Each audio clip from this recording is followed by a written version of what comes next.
Fast update में आपका स्वागत है। मैं पत्रकार नवीर इनामदार। बीड़ से इस वक्त की सबसे बड़ी और बेहद चौंकाने वाली खबर सामने आ रही है। जिला अस्पताल में एक 19 साल की महिला अपने बच्चे को जन्म देने पहुंची थी। उसी अस्पताल में ऑपरेशन के बाद उसकी जिंदगी खतरे में पड़ गई। परिवार का आरोप है कि सीजर ऑपरेशन के दौरान महिला के पेट में सर्जिकल ग्लव्स और कागज रह गया। आज वही नवमाता पुणे के ससून अस्पताल में जिंदगी और मौत के बीच जंग लड़ रही है। मामला है बीड़ जिला अस्पताल का। बताया जा रहा है कि संध्या सूरज गायकवाड़, उम्र महज 19 साल का, 1 अगस्त को बीड़ जिला अस्पताल में सीजर ऑपरेशन हुआ था। ऑपरेशन के बाद करीब 4 दिन तक उन्हें अस्पताल में रखा गया और फिर डिस्चार्ज देकर घर भेज दिया गया। लेकिन घर पहुंचने के बाद अचानक संध्या के पेट में तेज और असहनीय दर्द शुरू हो गया। परिवार के मुताबिक दर्द लगातार बढ़ता गया और संध्या की तबीयत भी बिगड़ती चली गई। परिवार ने संध्या को इलाज के लिए एक निजी अस्पताल में पहुंचाया। वहां डॉक्टरों ने सोनोग्राफी और दूसरी मेडिकल जांच की। जांच के बाद परिवार को कथित तौर पर पता चला कि संध्या के पेट के अंदर कोई बाहरी वस्तु मौजूद है। मामले की गंभीरता को देखते हुए संध्या को तुरंत पुणे के ससून अस्पताल ले जाया गया। ससून अस्पताल में संध्या की दोबारा जांच की गई। इसके बाद डॉक्टरों ने उनकी सर्जरी की और यहीं से सामने आई एक ऐसी बात जिसने पूरे मामले को और भी गंभीर बना दिया। परिवार का दावा है कि ससून अस्पताल में ऑपरेशन के दौरान संध्या के पेट से सर्जिकल ग्लव्स और कागज जैसी वस्तुएं निकाली गई। अगर परिवार का ये आरोप जांच में सही साबित होता है तो सवाल बेहद गंभीर है। आखिर सीजर ऑपरेशन के दौरान ऑपरेशन थिएटर में ऐसी चूक कैसे हुई? और सबसे बड़ा सवाल, ऑपरेशन के बाद मरीज की जांच किए बिना उसे डिस्चार्ज कैसे किया गया? एक तरफ संध्या ने अपने बच्चे को जन्म दिया, लेकिन दूसरी तरफ आज वही मां अपने नवजात बच्चे को गोद में लेने की हालत में नहीं है। संध्या के पति सूरज गायकवाड़ ने डॉक्टरों पर गंभीर लापरवाही का आरोप लगाया है। वही संध्या की मां का दर्द भी सामने आया है। उनका कहना है कि बेटी ने बच्चे को जन्म तो दिया, लेकिन आज उसके अंदर अपने ही बच्चे को गोद में लेने की ताकत नहीं बची है। ये दर्द सिर्फ एक परिवार का दर्द नहीं है, बल्कि ये सवाल है कि अस्पताल में इलाज कराने आने वाले मरीजों की सुरक्षा की जिम्मेदारी आखिर किसकी है? मामला सामने आने के बाद बीड़ जिला अस्पताल प्रशासन में भी हलचल तेज हो गई है। बीड़ के जिला शल्य चिकित्सा ने इस मामले को गंभीरता से लेते हुए संबंधित डॉक्टर और उस समय मौजूद मेडिकल कर्मचारियों को कारण बताओ नोटिस जारी किए जाने की जानकारी दी है। स्वास्थ्य विभाग ने भी पूरे मामले को गंभीरता से लिया है। बताया गया है कि जांच के दौरान अगर कोई डॉक्टर या कर्मचारी दोषी पाया जाता है तो उसके खिलाफ कड़ी विभागीय और कानूनी कार्रवाई की जाएगी। लेकिन अब सवाल कई है, क्या ऑपरेशन के दौरान मरीज के पेट में कोई वस्तु रह गई थी? क्या ऑपरेशन के बाद जरूरी जांच और सावधानी बरती गई थी? संध्या को 4 दिन बाद डिस्चार्ज देने से पहले उनकी पूरी तरह जांच की गई थी या नहीं? और सबसे अहम सवाल, अगर परिवार के आरोप सही है तो इस कथित लापरवाही की जिम्मेदारी किसकी होगी? इन सभी सवालों के जवाब अब जांच के बाद ही सामने आएंगे। फिलहाल संध्या पुणे के ससून अस्पताल में इलाज करा रही है और परिवार उनकी जिंदगी बचाने के लिए लगातार संघर्ष कर रहा है। ये मामला बेहद गंभीर है।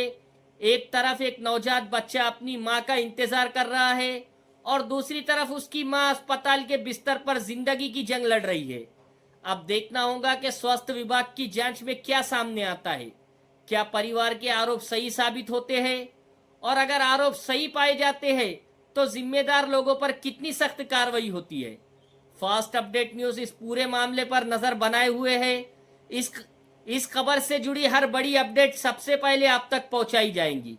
ऐसे ही महत्वपूर्ण और स्थानीय खबरों के लिए फास्ट अपडेट न्यूज को सब्सक्राइब करें, वीडियो को लाइक करें, शेयर करें और इस मामले पर आपकी क्या राय है हमें कमेंट करके जरूर बताएं। धन्यवाद। तुम्ही डॉक्टर जर रिक्षा घेत नाही तर मला मी घेऊन जाते. मग मी घेऊन गेले आमच्या गावाकडे नाही का आला वडवणीला. मग तिला परत उलट्या व्हायल्या. मग परत उलट्या झाल्या मी तिथं चोली मॅडमवर मी त्यांच्याकडे घेऊन गेले. त्यामध्ये रक्तामध्ये इन्फेक्शन झाले. मग इन्फेक्शन झाल्याच्यानंतर 3 दिवस कोर्स केला. मग परत मी बीडला आणलं.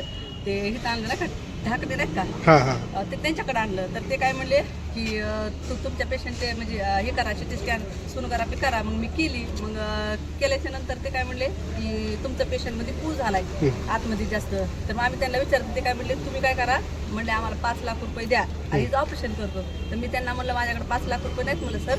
मग ते म्हणजे तुम्हाला जिथं द्यायचं तिथे घेऊन जा. मग माझ्या मुलीला पुण्याला तिनानाथला घेऊन गेले पहिल्यांदा. मग तिथं घेतलं तर ते म्हणले आमच्या पेशंट म्हणले सिरियस आहे, तिथं काय म्हणले आमच्याकडं समजा काही सुविधा नाही. मग मी वायशमला गेले. वायशमला पण म्हणले आमच्याकडे सुविधा नाही. मग मी ससूनला गेले. ससूनला गेल्याच्या नंतर त्याने म्हणजे लगेच ट्रीटमेंट केली. ट्रीटमेंट केल्याच्या नंतर मग तिचं लगेच 11 तारखेला त्याने ऑपरेशन केलं. मग ऑपरेशन केल्याच्या नंतर ते मॅडमना बाहेर आल्या. मग त्यांना आम्हाला दाखवलं. त्यांनी विचारलं कुठं केलं तिथं ऑपरेशन. तर मी त्यांना सांगितलं की आमच्याकडे बीडला रुग्णालयामध्ये. तर ते म्हणले हे डॉक्टरच का कोणच म्हणल्या म्हणजे समजा असं करते मला सोबत. तर त्याने दाखवलं हेडो. तर त्याच्यामध्ये एक कापड होतं आणि हातामध्ये ग्लोव्ज होते म्हणजे ह्याच्यामध्ये पोटामध्ये. मग नंतर ते ऑपरेशन झालं. 2-3 दिवस म्हणजे बरी झाली. परत आणखीन ते जास्त इन्फेक्शन झालं. परत तिचे आतडे आतमध्ये तुटल्याच्या नंतर परत ऑपरेशन केलं तिचं. आता ससरला माझी मुलगी ॲडमिट आहे. ज्यांच्याकडून ते झालंय गुन्हा त्यांच्यावर कारवाई लगेच करावी असं. आता तुम्ही वरी CS ला भेटलात का? हां. काय म्हणणं आलं त्यांचं? ते CS म्हणणं आहे की म्हणजे CS ला माहिती आहे 9 तारखेला. म्हणजे ते म्हणतात आम्हाला कल्पना आहे. म्हणजे ते ढाकणे आहेत तर टोकले ढाकणे त्यानं ते 3 वाजेपर्यंत मला संपर्क करीत होते. 3-4 वाजेपर्यंत. तर मी म्हणलं हे फोन का करतात म्हणलं मला म्हणजे असं वाटलं. तर ते काय म्हणजे नाही आम्ही नाही का म्हणजे पेशंटची काळजी घेण्यासाठी. तर मग ह्यांना सांगितलं. मग हे काय म्हणतात की आम्हाला 9 तारखेला माहीत होतं. मग यांना माहीत होतं. तर मग यानं समजा एक फोन करून विचारायचं ना म्हणजे काय आहे काय नाही म्हणून. मग त्यांना पण माहिती, CS ला पण माहिती आणि ते ढाकण्याला पण माहिती. म्हणजे याने काय केलं दाबण्याचा प्रयत्न करते ते. सदरील डॉक्टरवर कारवाई न झाल्यास पुढचा इशारा काय असणार आहे? आम्ही उपोषण करू. आम्ही म्हणजे इथं आंदोलन छेडू. आम्ही काय पण करायची तयारी. कारण माझ्या मुलीचा जीवनाचा प्रश्न आहे. कारण आज माझी मुलगी तिथं आयुष्यामध्ये आहे. तिचं काहीच करणं नाही. डॉक्टर म्हणते तुमचं नशीब आमच्यापर्यंत चालू आहे. त्याच्यामुळे तात्काळ ह्यांच्या सगळ्यावरच कारवाई करण्यात येईल ही आमची मागणी आहे. तात्काळ झाली पाहिजे. जिल्हा सामान्य रुग्णालय बीड येथे महिला व बाल रुग्णालय अंतर्गत 1 तारखेला एका रुग्णांवर सिझेरियन सेक्शनची शस्त्रक्रिया एका डॉक्टरमार्फत करण्यात आली. 1 तारखेला शस्त्रक्रिया झाल्यानंतर रुग्णाला 4 तारखेला डिस्चार्ज करण्यात आलं. त्यानंतर 9 तारखेला एका प्रायव्हेट प्रॅक्टिशनरचा फोन आला की सर 1 तारखेला सिव्हिलमध्ये सिझर झालं होतं आणि त्या पेशंटच्या पोटामध्ये सोनोग्राफी केली असता फॉरेन बॉडीसारखं काहीतरी दिसत आहे. त्या पेशंटची जेव्हा हिस्ट्री विचारली नेमकं काय झालं, कसं दिसत आहे, काय झालं, त्यांनी सांगितले की 4 तारखेला डिस्चार्ज झाल्यानंतर 2-3 दिवसापासून रुग्णाला मळमळ आणि उलट्यांचा त्रास होता आणि त्याच्यामुळे रुग्ण 9 तारखेला प्रायव्हेट डॉक्टरकडे गेला. इमिडिएटली त्या प्रायव्हेट डॉक्टरला सांगितले की तुम्ही सिव्हिलमध्ये पेशंटला घेऊन या, ऑपरेट करा, जर फॉरेन बॉडी असेल तर रिमूव्ह करा. मग त्यांनी 10 मिनिटामध्ये नातेवाईकांना विचारतो म्हणून सांगितलं आणि नंतर सांगितलं की रुग्णांचे नातेवाईक सिव्हिलमध्ये आणायला तयार नाही आहे, पुण्याला घेऊन जाणार आहे. एवढी माहिती मिळाली. त्यानंतर हे झालं 9 तारखेला रात्री. 10 तारखेला सकाळच्या वेळेस केस पेपर वगैरे काढून ते पूर्ण माहिती केली. तेव्हा संबंधित जे डॉक्टर्स होते त्यांच्यावर त्यांना कारणे दाखवा विचारलं आणि कारवाईच्या प्रस्तावासाठी इन्क्वायरीकरिता उपसंचालक कार्यालयाला इन्फॉर्म केलेलं. त्यानंतर आज दिनांक 18 तारखेला नातेवाईकांनी माझ्याकडे एक तक्रार दिली. त्या अनुषंगाने मी वैद्यकीय महाविद्यालयाची नेग्लिजन्स कमिटी आणि उपसंचालक सरावाची प्रशासकीय कारवाईसाठी कमिटी त्या कंप्लेंटचा आधार देऊन ते प्रस्तावित केलेलं आहे. आणि जेव्हा हे दोन्ही कमिटीचे प्रस्ताव येतील तेव्हा जे सत्य आहे ते उजळतील. 100% सोनोग्राफीमध्ये जर फॉरेन बॉडी आहे ते चूक आहे, ते चूक आहे, त्याला कुणीही पाठीशी घातलं जाणार नाही. नेग्लिजन्स कमिटीचा रिपोर्ट्सवरून हे नेग्लिजन्सच आहे हे दिसतच आहे. सूर्यप्रकाशामध्ये एवढी गोष्ट आहे आणि त्या अनुषंगाने जे कारवाई योग्य ती कारवाई केल्या जाणार त्याच्यावर. उपसंचालक सरांवरून एक प्रशासकीय कारवाईसाठी समिती येणार आहे आणि वैद्यकीय महाविद्यालय ज्या जिल्ह्यामध्ये वैद्यकीय महाविद्यालय राहते त्यांच्याकडे एक नेग्लिजन्स कमिटी राहते. त्या अनुषंगाने नेग्लिजन्स कमिटीमार्फत हे पूर्ण पुरावे आणि कागदपत्र कमिटीच्या समोर ठेवले जाणार. नेग्लिजन्स कमिटीकरता पोलिसांची FIR लागते आणि पोलिसांमार्फत नेग्लिजन्स कमिटीला एक पत्र द्यावं लागते. म्हणून नातेवाईकांना सांगण्यात आलं आहे की आपण एक पोलिसांना एक इन्फॉर्म करून टाका जेणेकरून मग आम्हाला नेग्लिजन्स कमिटीचा फॉलोअप ठेवून जे काही असेल ते सत्य उजेडात आणता येईल.